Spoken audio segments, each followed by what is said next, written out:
미래에는 인공지능 로봇이 발달하면서 인간은 점차 멸종한다. 한때 아름다웠던 도시가 황폐하고 황폐해졌습니다. 곳곳에 피로 범벅이 된 시체가 있었다. 소수의 사람들만이 살아남았고 하늘을 맴도는 정교한 카메라를 피하려 했습니다. 하지만 그럼에도 불구하고 탈출 성공률은 0%인 것 같다. 그 로봇은 구석구석을 수색하고 사람을 감지하면 즉시 달려가 즉시 파괴합니다. 노래로 사람들에게 기쁨을 준다는 미션으로 탄생한 인공지능 로봇 디바. 청중이 없었음에도 작은 무대에서 노래를 고집했다. 노래를 준비하던 중 그녀의 몸이 갑자기 신호를 잃고 쓰러졌다. 눈을 뜨니 AI, 아카이브 융합 데이터베이스라는 장소에 있었다. 몸이 바이러스에 감염된 것 같습니다. 갑자기 밖에서 네모난 블록이 날아와 창문을 깨뜨렸다. 100년 후의 쇼인 마츠모토라고 합니다. 그와 디바의 목표는 모든 AI를 파괴하는 것입니다.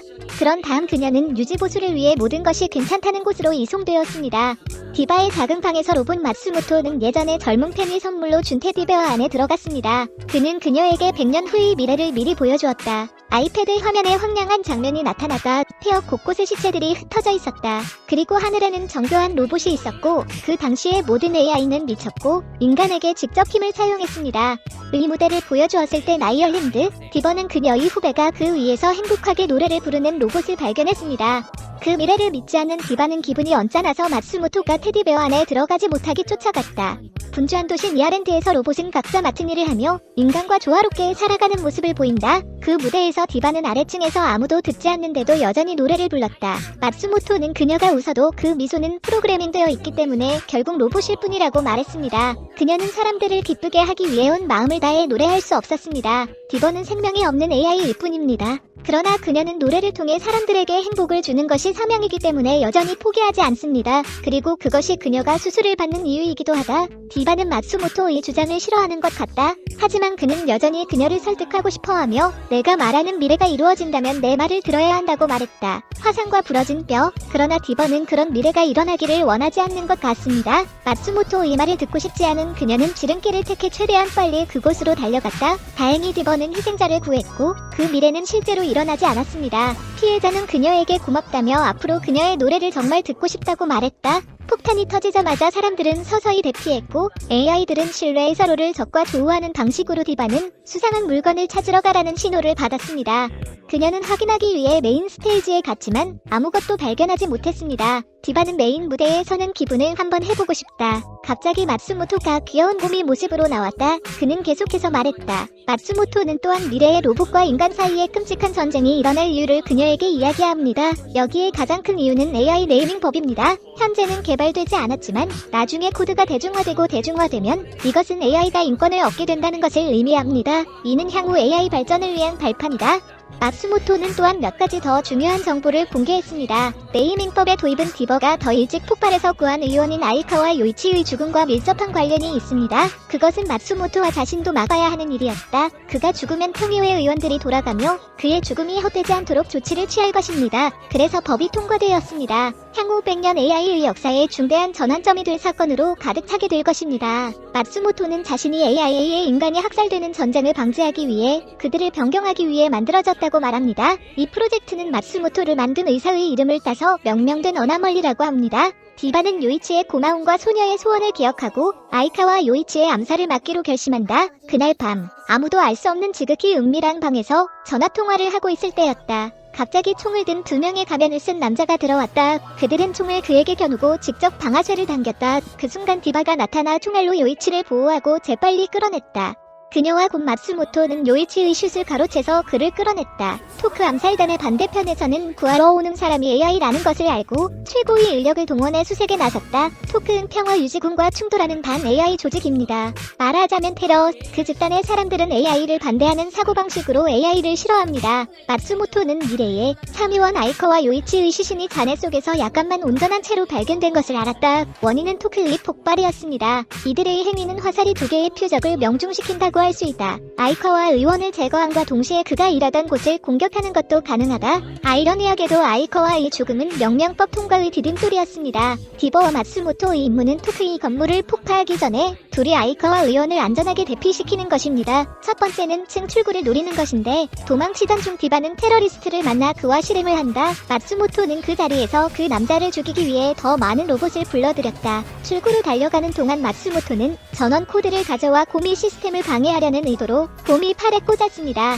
숫자가 천천히 바뀌고 있었고 디버는 즉시 그를 그녀의 뒤에서 쓰러뜨렸습니다. 그녀는 그것이 그녀의 노래 실력에 영향을 미칠까 두려웠다. 그러나 마츠모토는 아이카와를 구하기 위해 그것을 했다. 그 말을 들은 그는 그녀가 구조 로봇이 아니라고 의심하며 매우 화를 냈다. 디버는 점차적으로 다시 생각하고 마츠모토는 그녀를 이것으로 끌어들인 다음 미래에서 그녀에게 소량의 정보만을 제공합니다. 그는 아직 그녀를 믿을 수 없기 때문에 38구경 총이라도 로봇이 그녀를 움직이지 못하게 할 수 있다고 대답했다. 두 테러리스트가 나타났을 때 둘은 말다툼을 하고 있었다. 그들은 아이카와를 향해 재빨리 큰 총알을 발사했습니다. 디바는 즉시 다른 총알로 달려갔다. 그녀의 몸이 작동을 멈춘 것 같았고 디바는 쓰러졌다. 리더는 다가와 아이카와의 머리를 쐈고 그 다음 그녀를 쐈다. 끝내고 그들은 건물 전체에 폭탄을 설치하기 위해 서로 연락했습니다. 그러나 갑자기 그 폭탄은 무장 해제되었고 건물의 문조차 빠르게 닫혔습니다. 엘리베이터에서 디버는 마츠모토에 연결된 전선 덕분에 재활성화되었습니다. 그리고 아이카와는 아직 살아있다. 다른 테러리스트가 도착했을 때 그는 고글을 조작한 다음 사운드와 라이브 효과로 폭력적인 장면을 보여주었습니다. 그래서 그들은 아마도 둘 다 죽었다고 믿었을 것입니다. 출구로 달려나간 세 사람은 통제를 피하기 위해 가면을 벗은 테러리스트와 마주쳤다. 그러나 곧 마츠모토는 잔의 속에 묻힌 것으로 보이는 몇 개의 폭탄을 터뜨렸습니다. 그들 탈출 준비를 마치고 디버는 테러리스트가 큰 벽에 부딪힐 것이라는 사실을 깨닫고 즉시 그를 막기 위해 달려갔습니다. 디버는 그녀가 모든 사람에게 행복을 가져다 주어야 한다고 말했습니다. 마츠모토는 디바가 100년 지나도 완전한 형태를 유지하는 유일한 인공지능과 현재의 인공지능이 100년을 버틸 수 있는 유일한 인공지능이기 때문에 데려온 것이라고 말했다. 최초의 자체 동력 휴머노이드 AI인 디버는 박물관 뒤에 숨겨져 미래의 AI 폭동으로부터 그녀를 구합니다.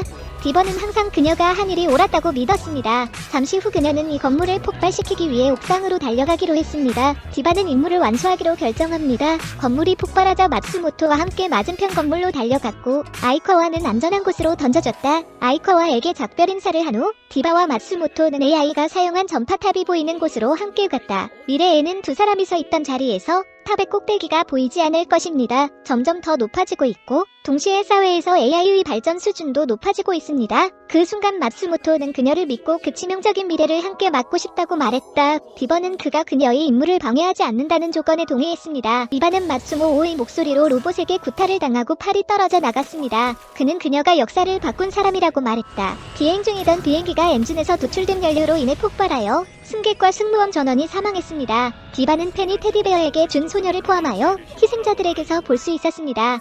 15년 후 그녀의 노래를 들으러 오는 사람들이 많이 늘었다. 그녀의 방으로 돌아온 디버는 불필요한 사건이 역사에 입력되지 않도록 15년 동안 동면에 들어간 마츠모토를 만났습니다. 아이카와 요이치 사건 이후 명명법이 통과되고 대신 AI 인권법이 제정되었습니다. 지난 15년 동안 AI는 엄청나게 증가했습니다. 그 발전과 함께 하늘을 향한 인간의 꿈도 가속화되었다. AI의 힘은 우주 이전에 큰 진전을 가져옵니다. 그 발전의 최전선에는 끝없는 은하계를 겨냥한 관광이 있습니다. 이 우주 호텔이 형성되었습니다. 선라이즈 호텔. 이틀 동안 디버는 언라이즈의 직원이 될 것이며 그녀는 마츠모토에 의해 배경이 바뀌었습니다. 그녀의 이름은 비비입니다. 물건을 배달하던 중 접수원 AI를 만났다. 그녀의 이름은 에스텔라. 그녀는 승객들이 스트레스를 받지 않도록 비비에게 더 많이 웃으라고 상기시킵니다. 마츠모토는 비록 그가 거기에 없었지만 그가 말하는 것을 들을 수 있었다. 그는 항상 말이 많습니다. 에스텔러는 이 언라이즈 호텔의 소유자이자 이스터즈 시리즈의 멤버입니다. 그녀는 비비의 직계 후계자, 즉 여동생으로 간주될 수 있습니다. 그러나 에스텔러는 선라이즈와 어스 사이의 충돌을 일으킨 사람으로 매우 큰 피해와 사상자를 초래했습니다. AI 합성 데이터베이스에 들어가면 큐브 형태의 마츠모토가 비비와 충돌하는 모습을 보였다. 뿐만 아니라 언라이즈 역시 AI에 의해 통제되고 있어 AI에 대한 불신의 원인으로 지목되고 있다. 그러다가 AI를 겨냥한 폭력과 파괴의 물결이 토악 같은 안티-AI 집단이 탄생할 수 있는 이상적인 전제를 만들었다. 그것이 인간과 AI의 대전쟁을 촉발한 불꽃이기도 하다. 요컨대 비비와 마츠모토가 해야 할 일은 충돌을 막는 것이었다. 그렇게 할 수 있는 유일한 방법은 에스텔러를 파괴하는 것입니다. 데이터베이스를 종료한 비비는 페가소에 들어갔습니다.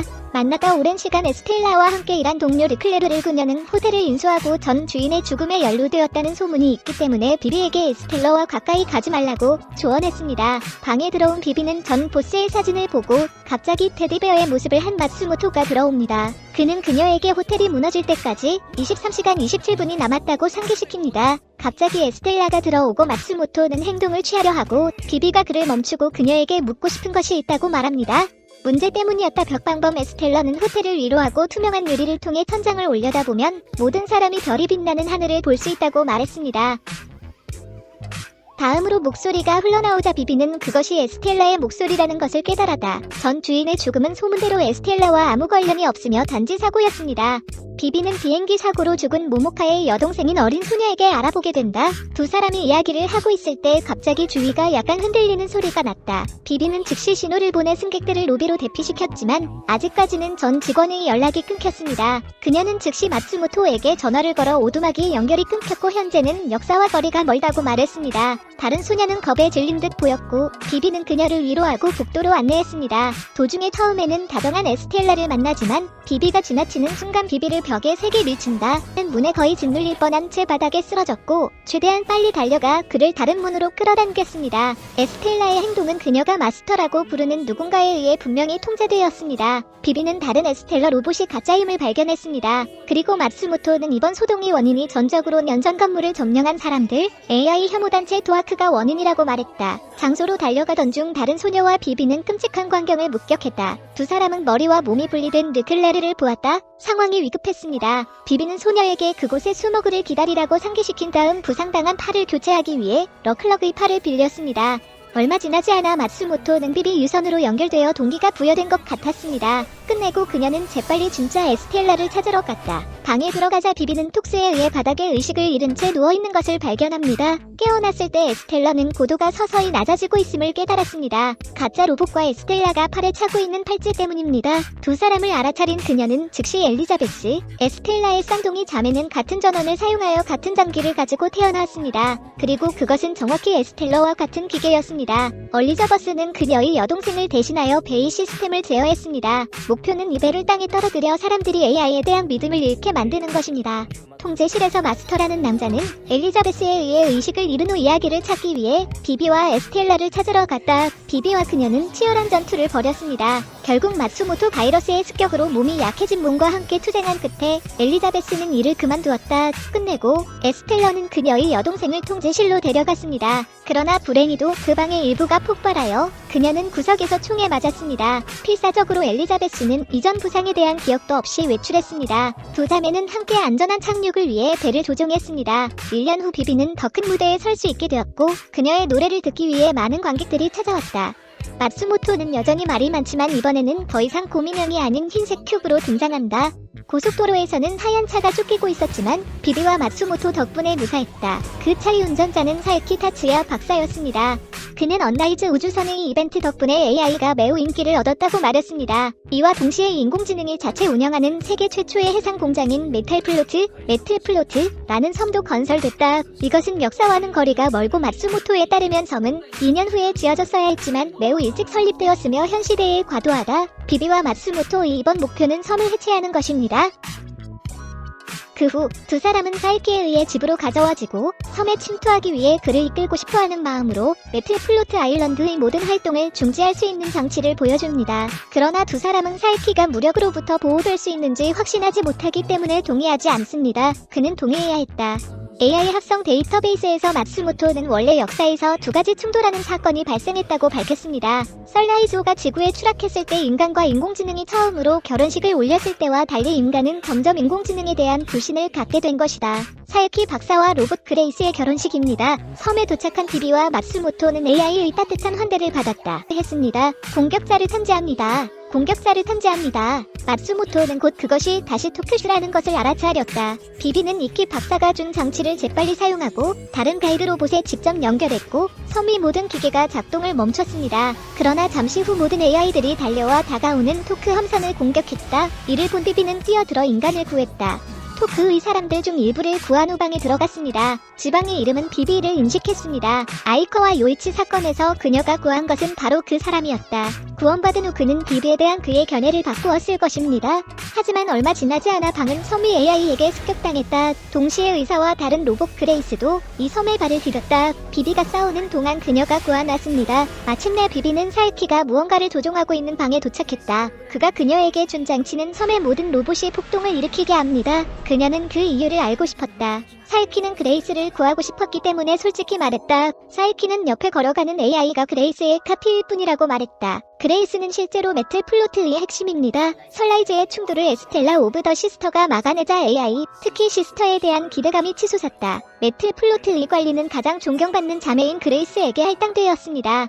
그리고 에스텔라의 업적 덕분에 그레이스는 참으로 새로운 사명을 받았습니다. 매트 플로틀리 존재가 인류의 이익이 되도록 하기 위함입니다. 살키는 옆에 걸어가는 AI가 그레이스의 카피일 뿐이라고 말했다. 그레이스는 실제로 매트 플로틀리의 핵심입니다. 실제로 모든 AI에는 임무가 있으며 그 임무는 변경하기가 매우 어려운 것 같습니다. 그레이스는 원하지 않았지만 슬프게도 새로운 임무를 받아들였습니다.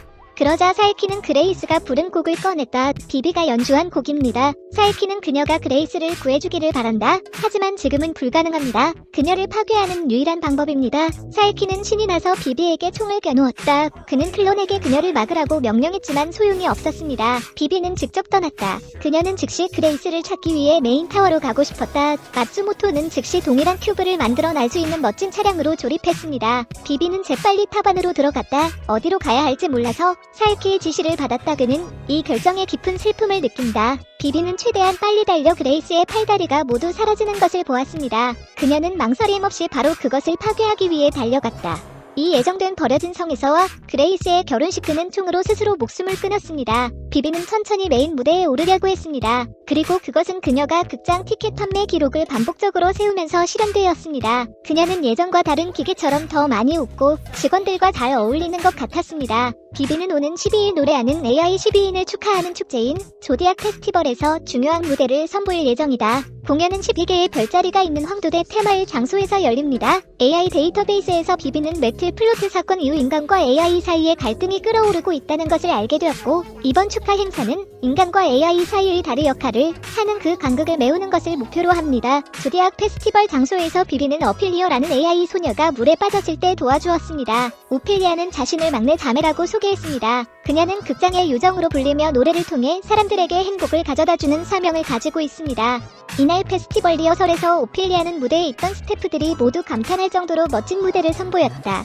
리허설을 준비하며 무대에 섰을 때 비비의 눈에는 홀끝에 낯익은 인물이 서 있는 것이 보였다. 그녀는 그가 아이커와 요이치의 사건에서 그녀가 구한 사람이라고 회상했다. 그는 그녀에게 미소를 지으며 떠나는 것 같았다. 공연이 끝난 후 그녀는 곧바로 그를 쫓고 지하실에 들어가 그를 불렀고 매우 큰 금속 조각 위에서 떨어졌습니다. 동시에 로봇도 그녀와 싸우기 위해 나온다.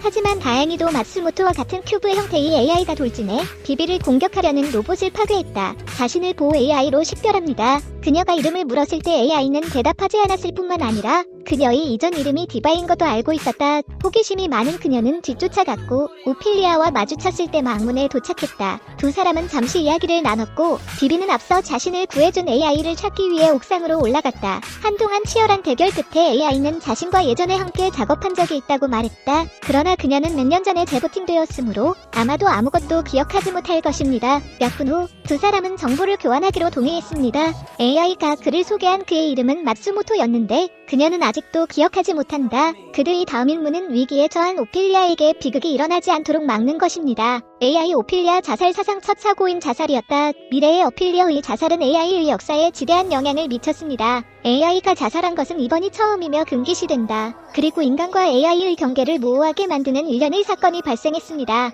이제 비비와 마츠모토의 임무는 오피리아가 자살하기 전에 멈추는 것입니다. 그러나 비비는 직접 얼굴을 맞대고 이야기하고 싶었습니다. 이후 오피리아는 비비의 안토니오라는 AI를 보여주지만 오피리아를 지원하던 AI였던 년 전 퇴역했다. 잠시 후 비비는 복도에 있는 남자에 대해 폭로합니다. 마츠모토에게 말한 뒤 자신과 관련된 역사 기록이 없다는 사실에 놀랐다. 오피리아가 공연을 마친 후 비비는 그녀를 찾으러 달려갔다. 그러나 도중에 그녀는 다른 남자를 만났고 그는 그녀와 마주한 다음 그녀의 얼굴 앞에서 총을 들어 비비를 향했습니다. 그녀는 마츠모토에게 도움을 요청했지만 카메라를 켰을 때 찾지 못했습니다. 얼마 지나지 않아 카메라가 해킹당해 사진 속 오피리아가 가짜라는 사실이 밝혀졌다. 마츠모토는 진짜 오피리아를 찾기 위해 옥상으로 올라가는데 오피리아가 자살하는 것을 막기 위해 온 것입니다. 그러나 갑자기 그녀는 목소리를 바꾸어 마침내 오피리아가 사라졌고 다른 기계는 안토니오라고 주장했습니다. 비비 측에서 그녀는 체포되어 다른 남자에게 신문을 받았습니다. 그러나 마츠모토는 제 시간에 도착했고 둘은 함께 탈출했다. 옥상에서 마츠모토는 여러 몸으로 쪼개져 앤토니오와 싸우고 비비를 보호한다. 처음에는 마츠모토가 앤토니오의 전자전으로 소극적인 입장에 있는 것처럼 보였지만 다행히 반격에 나서 앤토니오와 어필리어의 기계를 모두 물리칠 수 있었다.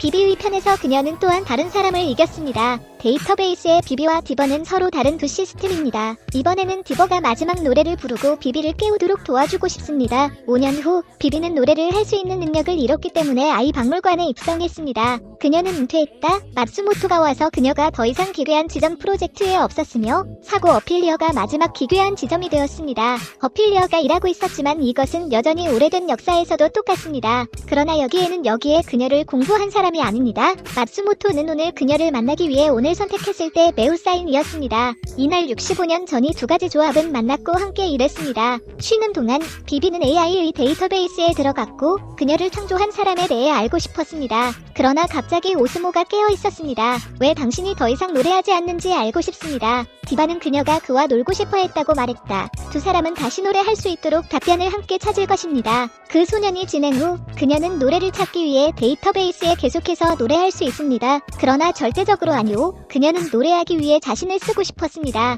그가 일어났을 때 비비는 마츠모토라는 사람이 아들인 루나라는 아기를 가지고 다니고 있었고 그 다음 비비는 무언가를 느끼는 것처럼 보였습니다. 누구나 데이터베이스에서 그녀는 자신의 노래를 구성했습니다. 이 노래는 기괴한 점 프로젝트입니다. 그녀는 무엇이든지 썼습니다. 그녀가 디버를 썼는 나머지 노래 282년 4월 11일 도시의 모든 사람들은 갑자기 통제를 잃게 됩니다. 미친 사람들, 비비는 매우 기절했다는 것을 보았습니다. 누군가 노래를 방해했습니다. 그녀는 사람들을 보호하려고 노력했지만 할 수 없었습니다. 비비가 거의 차로 찔렸을 때 마츠모토는 그것을 멈추는 것처럼 보였다. 그는 예기치 않게 그가 이렇게 다시 일어났을 때 15년을 착용했습니다. 오늘날 인류가 있는 사람 사이에 전투가 폭발했을 때의 날, 즉 기괴한 점 프로젝트가 실패합니다. 미친 사람이 사람들을 죽이는 사람들, 일련의 시체와 피 앞에 서 있는 무대에서 로봇은 계속 노래했습니다. 방에서 그 남자는 디버를 깨우려고 노력하고 있습니다. 그러나 내가 끝내면 노래가 부러졌습니다. 그들은 글을 썼지만 비비와 마츠모토는 제 시간에 도착했습니다.